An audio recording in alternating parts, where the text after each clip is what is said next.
నా జీవితంలో ఎన్నోసార్లు ఎన్నికలు చూశాను కానీ ఈసారి ఒక బాధ్యతతో ఓటర్స్ ప్రవర్తించిన తీరు శాశ్వతంగా తెలుగు జాతి చరిత్రలో మిగిలిపోతుంది.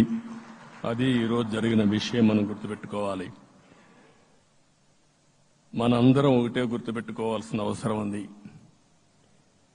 ఏ అహంకారంతో విర్రవీగిపోయారో ఆ అహంకారం కూలిపోయింది. ఎన్నోసార్లు మనం చెప్పాం, ఏ వ్యక్తికి పదవి వస్తే వినయం కూడా అవసరం. పదవి వచ్చిందని విర్రవీగిపోయి రేపనేది లేకుండా ఉంటుందనుకుంటే మాత్రం ఇదే జరిగే పరిస్థితి వస్తుంది. అయితే మీ అందరినీ నేను కోరేది ఒకటే, ఇవన్నీ ఒక కేస్ స్టడీగా మీరందరం స్టడీ చేసుకోవాల్సిన అవసరం ఉంది. ప్రజలు బూతులు మాట్లాడే నేతల్ని, అరాచక శక్తుల్ని, అవినీతి పరుల్ని చూశారు. పాలకులంటే ఎలా ఉండాలో చూశారు. ఈ 5 సంవత్సరాల్లో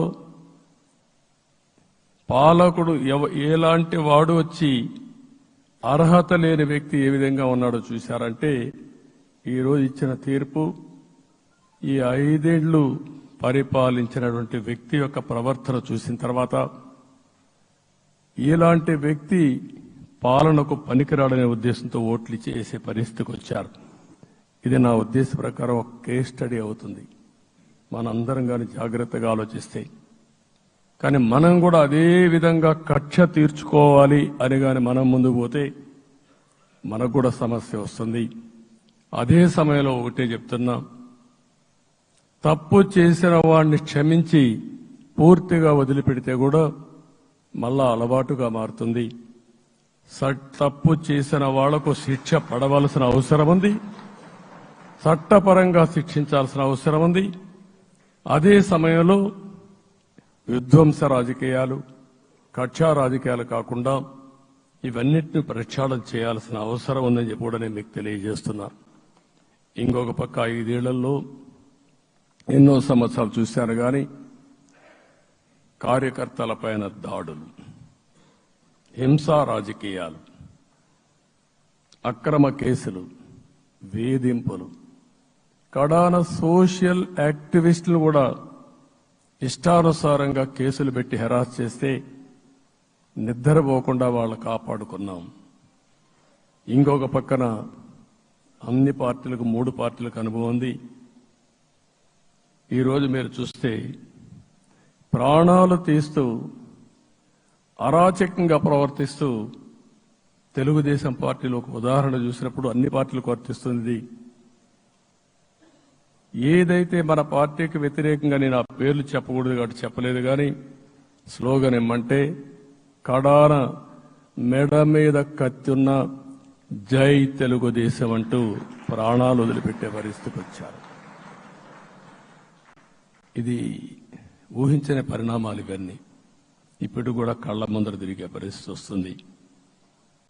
అందుకే ఈరోజు మనందరం కూడా ఇవన్నీ గుర్తుపెట్టుకుని, నాకు జరిగిన అవమానాలు చూశారు.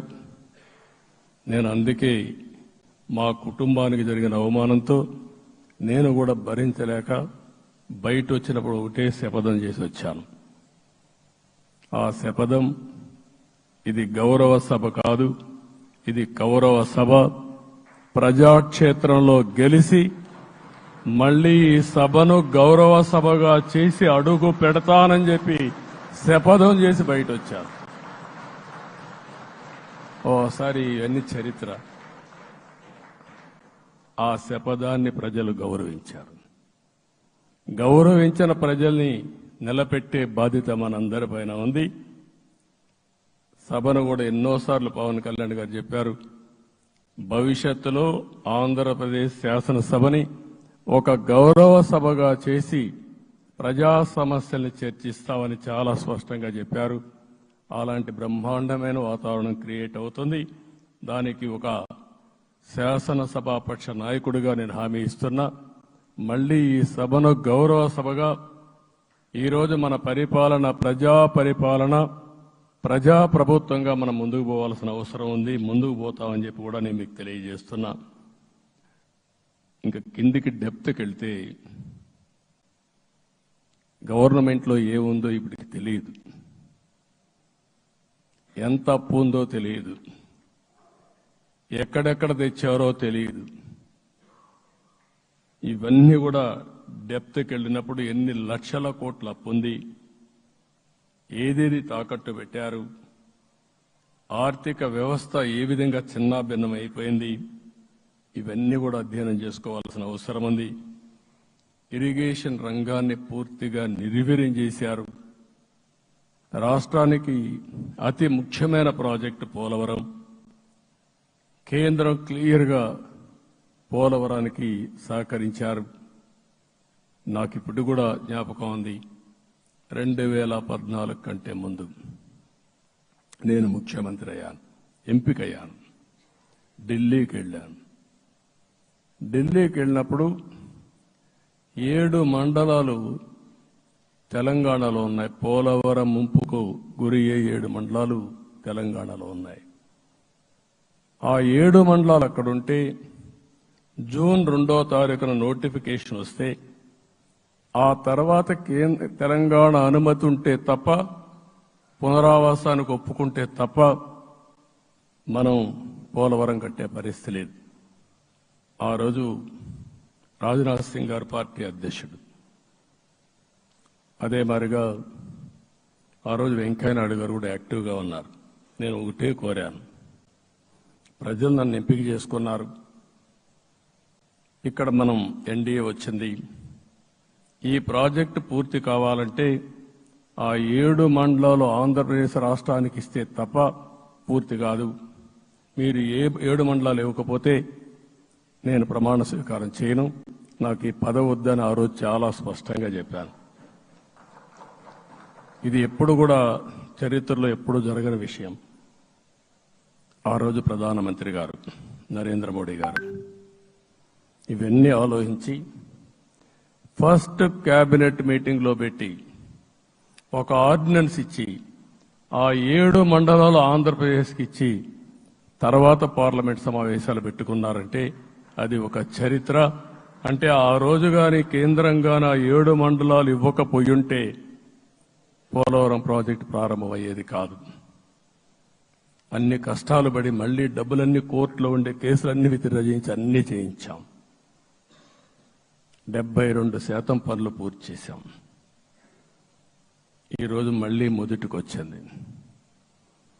డయాఫామ్ వాల్ పూర్తిగా కొట్టుకోబోయే పరిస్థితికి వచ్చింది, డ్యామేజ్కి అయ్యే పరిస్థితి వచ్చింది, ఎక్కడుందో తెలియని పరిస్థితి.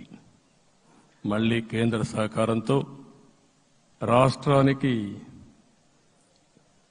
అతి ముఖ్యమైన ప్రాజెక్టు పోలవరం, దీన్ని పూర్తి చేసే బాధ్యత, దీన్ని పూర్తి చేసి నదుల అనుసంధానం చేసి మన అందరం ప్రతి ఒక్క ఎకరాకు నీళ్లు ఇవ్వగలిగితే దానికంటే బ్రహ్మాండమైన కార్యక్రమం ఏమీ ఉండదు. వ్యవసాయ రంగం స్టెబిలైజ్ అవుతుంది. ఇది సాధించడానికి అన్ని విధాలా కష్టపడతామని చెప్పి కూడా నేను మీకు తెలియజేస్తున్నాను.